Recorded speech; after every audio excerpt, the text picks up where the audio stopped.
Hi everyone, I'm Dr.Animaction. Welcome to the second video in my animated 90s series. Things are already starting to pick up here, and the videos for this decade are just going to keep getting longer and longer, so I hope you all stick with me.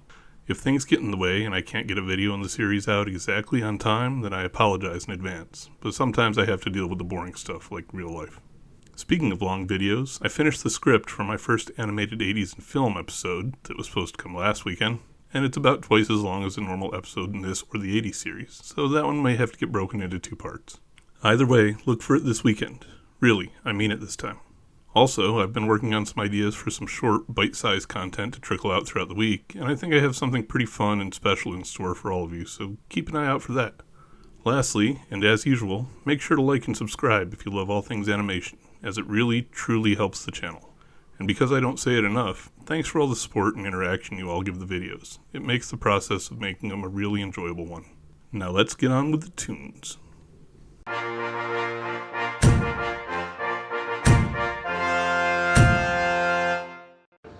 Yeah, it's a bit much. So commenter Maskman Core brought up a series that I appear to have missed in the 1988 video, and in my defense, I'd both never heard of it, and it shows up almost nowhere on the internet. Like, not Wikipedia, not IMDb, like nowhere. The series is called Power Masters, and if you're thinking what I was, no, it doesn't have anything to do with the Transformers subseries of the same name. Instead, this one was about a paramilitary group that was formed to protect Earth from an alien invasion, using what appear to be weaponized Zambonis of some sort. The aliens knock out the whole planet's power grid, and these vehicles and their special fusion generators are the only thing left to fight with. I'm not kidding when I say it's barely on the internet, though, as I found one page talking about it, one comment on a message board, and one guy posting the intro and a couple other videos from the series here on YouTube. I don't even know who produced it or when, other than generic 1988. I do know that the odd vehicle designs are because the toys the series was based on were from Lionel, you know, the model train company, and that they could be used to make a train of sorts. At least, I think that's what they did. So yeah, there you go. One I missed from 88. I added the intro to the playlist for that year, so check it out if you want. Last year we started the decade with a pretty decent lineup. A lot fewer action series than we were used to seeing throughout the 80s, but still not bad at all. I also mentioned that everything we got that year really felt like it belonged in the 90s somehow, whereas 1980 still felt like it was stuck in the 70s. Other than that, there was the emergence of shows based on musical artists, a larger roster of shows based on movies, actors, or live characters, and the emergence of some conservationist themes. Do these observations indicate trends that will continue? Well, I guess we're about to see.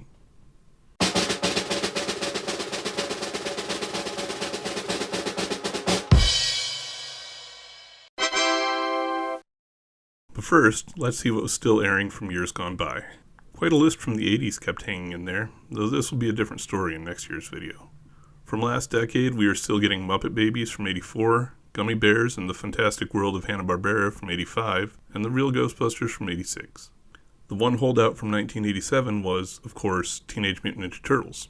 1988 was still going pretty strong with Winnie the Pooh, A Pup Named Scooby-Doo, Count Duckula, and Garfield and Friends. And 89 was as well with Beetlejuice, Captain N, Camp Candy, and G.I. Joe still chugging. Then from last year we had several carryovers, including The Adventures of Don Quixote and Sancho Panda, Attack of the Killer Tomatoes, Bill and Ted's Excellent Adventures, Peter Pan and the Pirates, Swamp Thing, Tailspin, Wake, Rattle, and Roll, Widget the World Watcher, The Power Team, Tom and Jerry Kids, Merry Melodies starring Bugs Bunny and Friends, Tiny Toon Adventures, Captain Planet and the Planeteers, and Bobby's World. That makes 56% of the 1990 lineup that made it to 91, which is a fairly decent survival rate. What didn't make the cut, though? Well, with 56% getting through, that means that 44% didn't. This group is made up of The Adventures of Super Mario 3, which does get a replacement, Barnyard Commandos, Gravedale High, Kid and Play, Little Rosie, Midnight Patrol Adventures in the Dream Zone, The New Adventures of He-Man, New Kids on the Block, Pigsburg Pigs, The Wizard of Oz, and Zazu U. I don't really know about all of you, but for me there wasn't much of anything on that list that I cared was gone. Always nice when that's how the year plays out. Let's take a look though and see what was added to what we kept. I said the videos were going to be getting longer, but this year that won't be by too awfully much. In this new batch of shows, we got 27 series compared to last year's 25, so only a slight increase. These were again an interesting mix of all sorts of shows across several genres, including some really weird choices that no one could have expected. We also got at least one exciting milestone event this year to cover as well, so let's go ahead and power forward so we can get to that. As has become the norm for these videos, let's start off with the series that were based on classic or legacy characters. I'll warn you all in advance that some of the shows I cover throughout the video could have gone into multiple of these categories. They just ended up where they did because that's where my brain put them. Anyway, let's start with a classic character from the Funny Pages, a series based on a 1937 comic strip, The Legend of Prince Valiant. This one told modern stories based on the classic Hal Foster character, the titular Prince Valiant, and his companions Arn and Rowan throughout the Kingdom of Thule. The three are on a quest to find Camelot and become knights of the fabled Round Table. I was never a huge fan of the comic strip as it was way too wordy for my preteen self, but the cartoon was pretty awesome and carried on the legacy of some of the great 80s sword and sorcery tunes. Plus, look at that animation. The crew from Hearst Entertainment Productions went above and beyond with this one. Too bad it was stuck on the Family Channel. Speaking of classic medieval characters, this year also saw the release of Young Robin Hood, brought to us by Hanna-Barbera. I'd give a little blurb on the origin of the character here, but the character's been around since the late 1300s with no real clear point of origin for me to give, so not much I can do there. Not that I really need to, as the character's one that everyone should be familiar with even to this day, with at least 8 movies and 2 live-action TV series based on him just since 1990. The cartoon, though, completely revamped the character's origins, making him a teenager rather than a veteran of the Crusades, but pretty much keeping all of the other story beats intact. I guess we can consider this another instance of the kidification trend that's been happening since the Muppet Babies, if we want. Kind of like what happened with our next character in the series Yo Yogi, which took the well-known Hanna-Barbera mascot from 1958 and recast him and his crew as teenagers. The characters worked as detectives in a town called Jellystone rather than a park, and several of HB's other anthropomorphic legacy characters show up in various roles throughout the series as well, with some of them even still appearing in their normal adult forms. Dick Dastardly and Muttley still appear as the primary antagonists in several episodes, but others take on a more villain of the week format. This one wasn't my favorite of the young versions released throughout the period, but it was okay. The trend continues on though, giving us Little Dracula as well. The show followed the antics of the Dracula family, paying special attention to the son, who's apparently called Little Dracula instead of Dracula Jr. I guess we got Dracula Jr. in the Drac Pack though, and young Dracula and Mini Monsters, and anthropomorphic Dracula and Monster Tales. We got a lot of Dracula in this era. Anyway, the series didn't go over so well here, getting pulled after airing only 5 of its 13 episodes and having its time slot handed off to Beetlejuice. It did better in Europe, though, who not only saw the entire 13-episode run, but actually got a second 13-episode season as well. As long as we're talking about characters that were oddly given extended families, though, let's take a look at this year's Tasmania.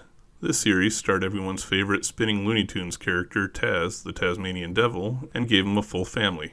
Oddly, a family that could speak perfect English and lived in human analog conditions. That kind of makes me wonder what was wrong with Taz this whole time. Maybe he'd been a subversive look at mental health the entire time and we just hadn't noticed. Or maybe the creators didn't expect us to think about it or care if we did.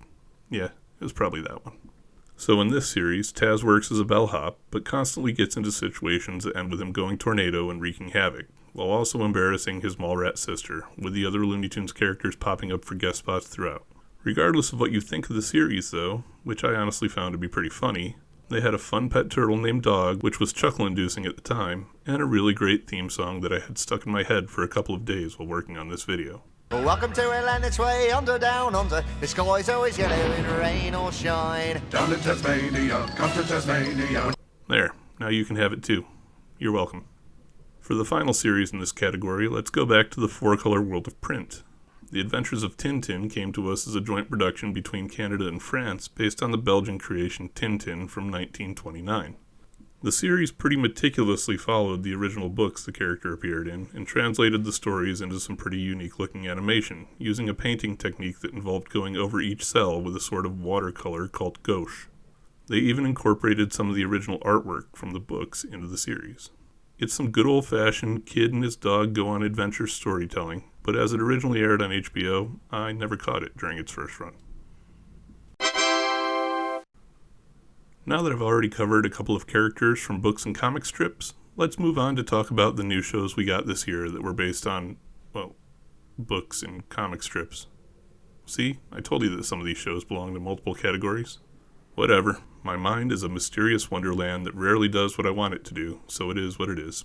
This category got separated out because everything in it was significantly newer than in the previous, kind of making them ineligible for that true classic label. Well, yet at least. Let's start by taking a look at a series that came to us from across the pond, or at least a series based on a character that originated over there. Where's Waldo? Yes, UK watchers, I said Waldo instead of Wally, was an animated show based on the series of Find Him in the Crowd books by the same name. Well, not the same name. Those really were called Where's Wally, originally created by English illustrator Martin Handford in 1987. Unlike the books, the series wasn't just 22 minutes of staring at a static screen looking for the character, though, even if it did have some freeze-frame moments to give viewers a chance to do just that, but instead focused on Waldo/Wally and his dog Woof using a magical walking stick to traverse space and time on various missions for the wizard Whitebeard. On a related note, the only explanation I could find about the name change between the UK and here were some passing remarks about localization. But as we've got people that go by the name Wally here in the US, including some pretty popular characters like the Flash, I don't get it. I've even met some Wallys in real life, though I've never actually met a Waldo. Feel free to explain in the comments if anyone knows the story behind that.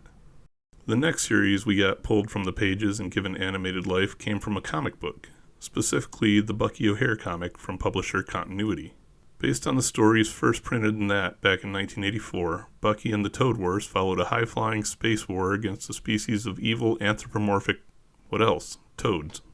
Apparently in this universe, all of the animals are aliens, though, as they also have a human crew member, and toads are the most powerful species of them all, considering the mix of animals that make up Bucky's team. Makes sense that the most feared and lethal species in space would be cold-blooded. Oh, wait.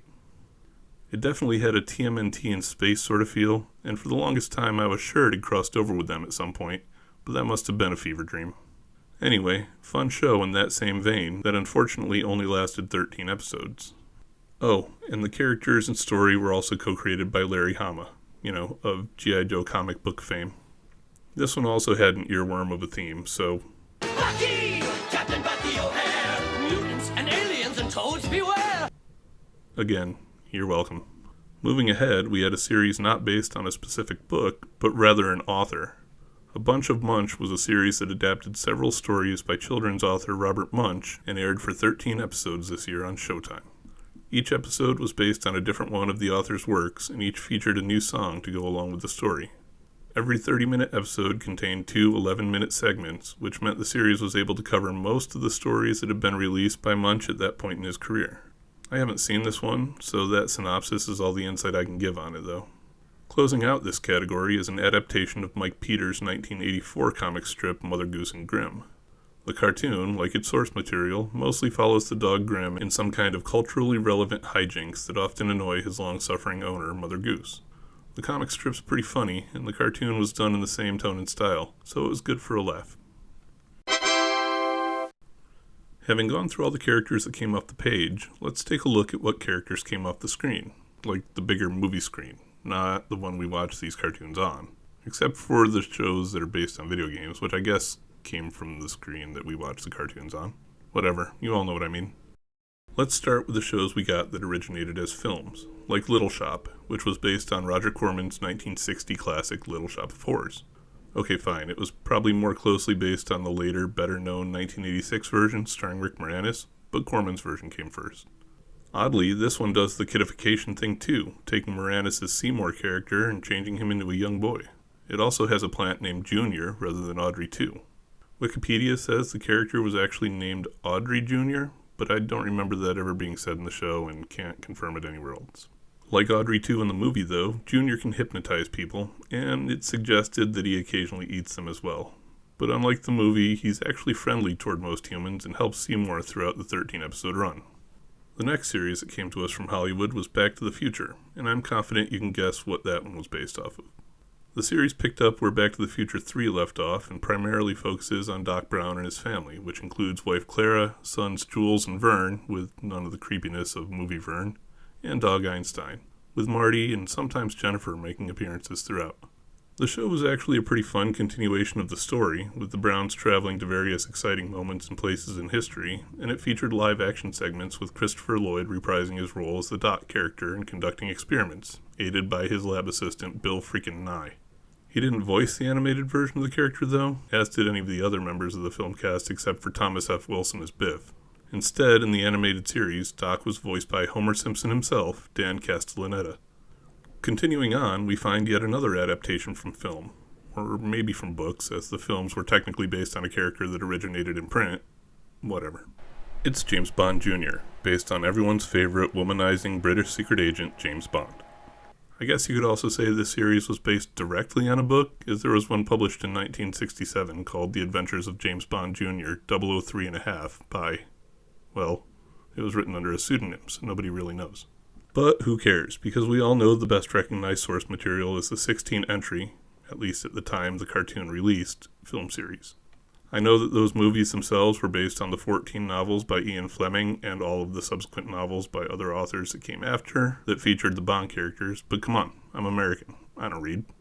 Kidding, of course. That one was for you out-of-towners.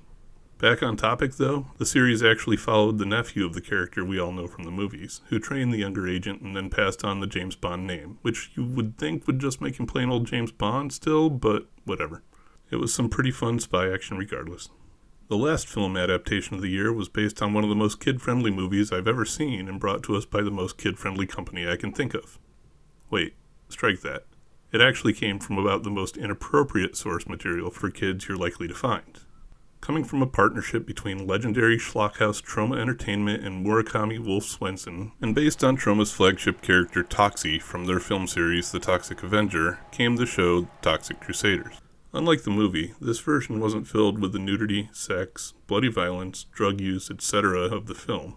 Instead, it featured a family-friendly version of Toxie, a sentient mop, and an expanded roster of mutated heroes fighting against polluters and environmental exploiters across the city of Tromaville. Good to know someone was carrying the torch lit by Captain Planet and Widget. Little nugget for you SpongeBob fans out there, Toxie in this series was voiced by Roger Bumpus, who plays that show's Squidward. Finally in this category, I'm going to shift my focus to our lone video game adaptation of the year, Super Mario World. This series pretty much picked up right where the previous two SMB series left off and featured the same voice actors from last year's Super Mario Bros. 3, but moved the action to a prehistoric world full of cave people and dinosaurs. It also ditched Toad and replaced him with both Yoshi and a new character that wasn't from the game named Oogtar. Other than that, the series was just more typical Mario Bros. Action, so probably not a lot more that needs to be said about it. Oh, I will mention that originally the episodes contained Mario-ified covers of popular music from the time, but these have long since been replaced by generic soundtracks due to licensing.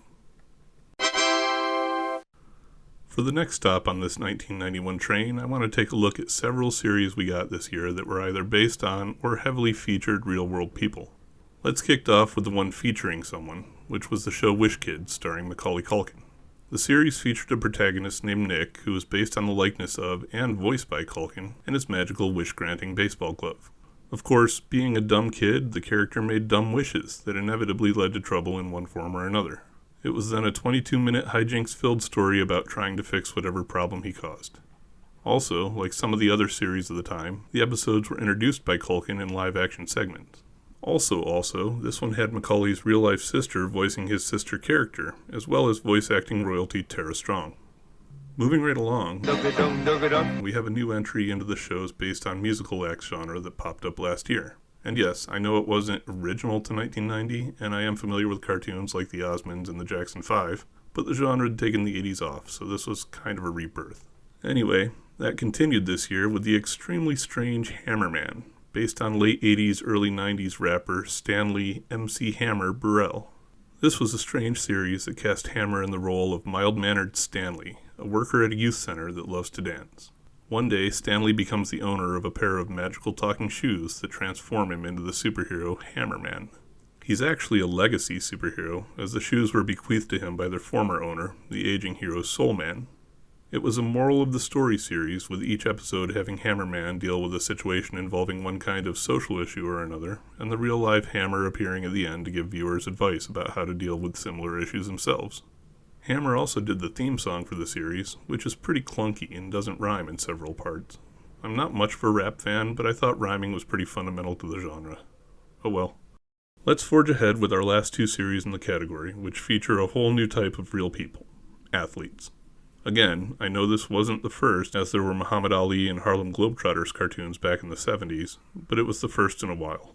We'll start with an athlete that I, and I'm willing to bet most other Americans have never heard of, Michel Vaillant. Okay, so this isn't a real-life athlete, but rather a fictional Formula One driver who, oddly enough, first appeared in Tintin magazine in 1957. I'm putting the series here anyway, though, because I'm going to talk about another athlete one here in a minute, and it just seemed to fit. Like I said, this is a French character that a lot of Americans probably aren't familiar with. So although the original series was aired in France and named after the character, here in the US it was called Heroes on Hot Wheels and branded after the die-cast car toy line. We also renamed the character to Michael, so boys watching the show didn't think it was about some gross girl, because only really gross girls can drive race cars. That's pretty much it, though. A show about Formula One racing with an action-adventure twist and a Hot Wheels brand. The real-world athletes who got the animation treatment this year did so in the series Pro Stars, which every time I see appear in this script I want to read as porn stars, but which starred some of the greatest players of all time in their respective sports. The show followed the Pro Stars, a team of heroes fighting crime, helping kids, and even saving the environment, comprised of legendary basketball player Michael Jordan, unstoppable baseball and football player Bo Jackson, and hockey's great one, Wayne Gretzky. Each episode was bookended by live-action segments of the three providing a synopsis of the upcoming story in the beginning and answering questions from kids at the end. They didn't voice their characters, though, as that was done by professional voice actors. In the show, the characters used some interesting gadgets based on their particular skills in sport, and most episodes came with the moral of the story. It was actually really kind of cool, especially if any of the three were heroes of yours at the time. I myself was quite a fan of Bo Jackson. Continuing on, let's shift our focus from a category of shows and look at a channel instead, specifically Nickelodeon, as this was the year that gave birth to the Nicktoons. Well, it gave birth to the specifically branded Nicktoons, consisting in its original incarnation of a 90-minute programming block of Doug, Rugrats, and the Ren and Stimpy Show in that order. This was the milestone event that I mentioned earlier. Doug was a slice-of-life story about a kid named Doug, his friend Skeeter, and his crush Patty Mayonnaise as they dealt with typical school-age problems and situations in their local Bluffington middle school. It was a really well-done and relatable show that used a unique-looking set of characters and animation. It also had the last of this year's several brain-infecting theme songs, so...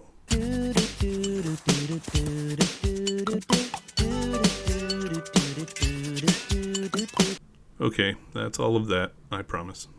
Next up during this inaugural Nicktoons block was Rugrats, the adventures of several infants and the mischief, both occasionally real and often imagined, that they got up to. These adventures usually take the form of first-time life experiences for the babies viewed through the lens of their imaginations, but served as an interesting story device and did an excellent job of making the mundane fantastical. Also, there are some interesting after-the-fact fan theories about the show that you should check out. I'm especially fond of the babies as figments of Angelica's traumatized mind theory. The final member of this trio of shows was the Ren and Stimpy Show, a nonsensical series about a violent, angry chihuahua and a dim-witted, obese cat. The show didn't have any kind of through story, instead having each episode air in unrelated stories, usually fueled by risque jokes and gross-out humor. It was a really hit-or-miss series for me, as I found some moments funny, but could then be completely disgusted and stop watching the next moment. I do still love the log commercial, and Happy Happy Joy Joy is a fun song. Don't worry, I'm not going to play any of it here. Overall, though, this series is definitely a matter of taste, and it really didn't mesh with its Nicktoon brethren of the time. So I'm either getting more thorough and informative, or more verbose, because this script is starting to run pretty long. I'll leave it to you all to decide which of those it is. Whatever the case, the next series I want to cover is the first tentative steps by a new network into the world of animation, and some weird steps they were. Liquid Television premiered on MTV this year as an anthology platform and showcase for smaller, independent animators. The show included a number of really bizarre segments in this first season, including the puppet-animated Winter Steel, mostly still-frame soap opera, the live-action art school Girls of Doom, minimally animated invisible hands, even more minimally animated stick-figure theater, the live-action computer animation mix Miss Lydia's Makeover of the Stars, which, kind of sadly considering the timing, features Sinead O'Connor in the premiere episode, and some more traditionally animated segments as well, like the hidden camera spoofing Cut Up Camera. They were stuck together with a wide assortment of animated interstitials, and each one was usually odd, often violent, and occasionally profane, but they were unlike anything else at the time. Two other segments were my personal favorite shorts from this first season of the show, though. First was The Specialists, which was about a trio of private detectives consisting of the leader and strategist Mastermind, strongman Samson, and femme fatale escape artist Kitka, as they encountered an eclectic assortment of weirdo villains. And the second was the insanely cool Aeon Flux, which was the story of a scantily clad secret agent, the titular, no pun intended, Aeon, and her battles against an oppressive futuristic nanny state called Bregna, led by the charismatic Trevor Goodchild. This was an awesome series, full of crazy action and hyper-stylized violence, and the main character usually died at the end of each episode, until the show spun off into a full-length series that we'll talk about in a later episode.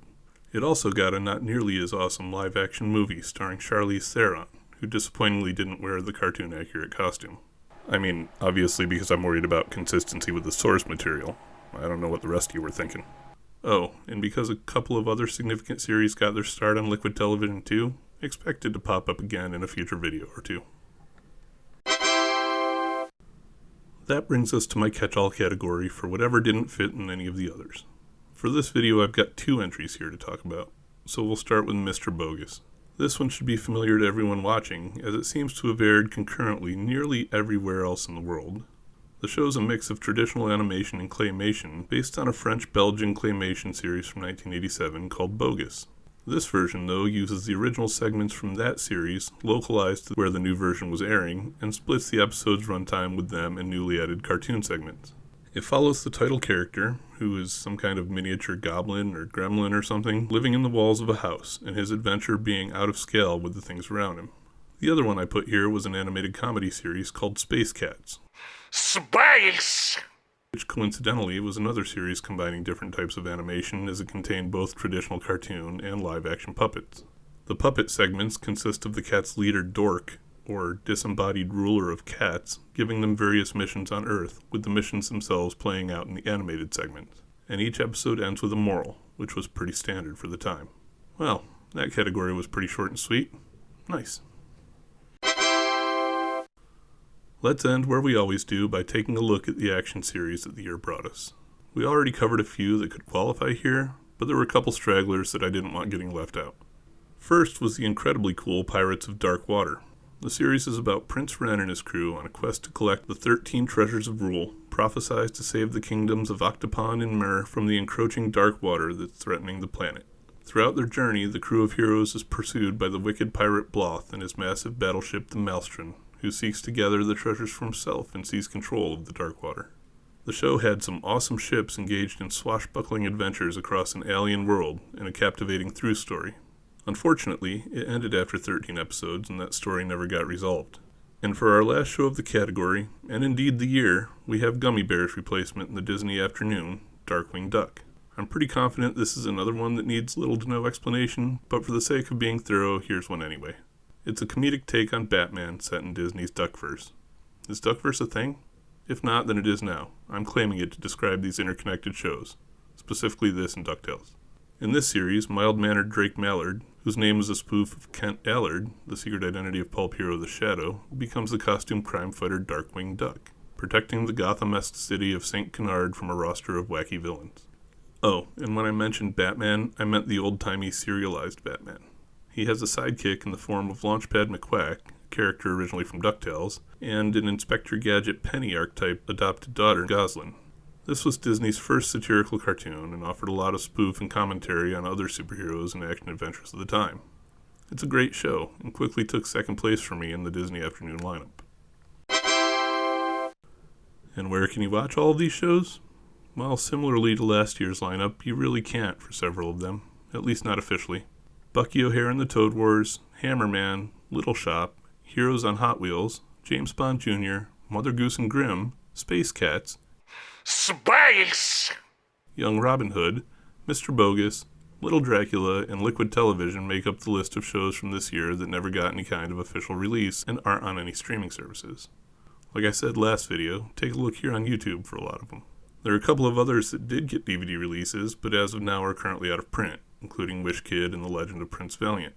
A few of the series from the year can be watched easily enough on streaming, though, including Yo Yogi, The Adventures of Tintin, and Toxic Crusaders on Prime Video, with Toxie also available on Tubi, and Where's Waldo on Pluto TV.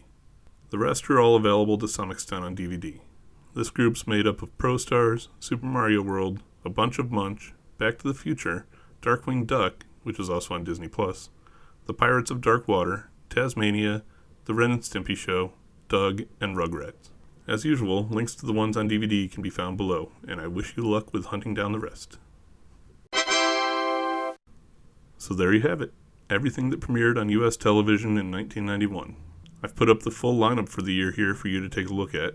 For me personally, this wasn't a bad year, with a few shows that I really enjoyed showing up, but it wasn't the best either. There just wasn't a whole lot here that hooked me so firmly they were consistent must-watches, but let me know if that wasn't the same case for you. I'm always curious about which of these shows I talk about you all loved, hated, or were generally indifferent about. But on that note, I think it's time to close out this fairly long video. Make sure to like and subscribe if you haven't already. Thanks for watching, everyone. Stay tuned, and stay tuned, as in cartoons. Later.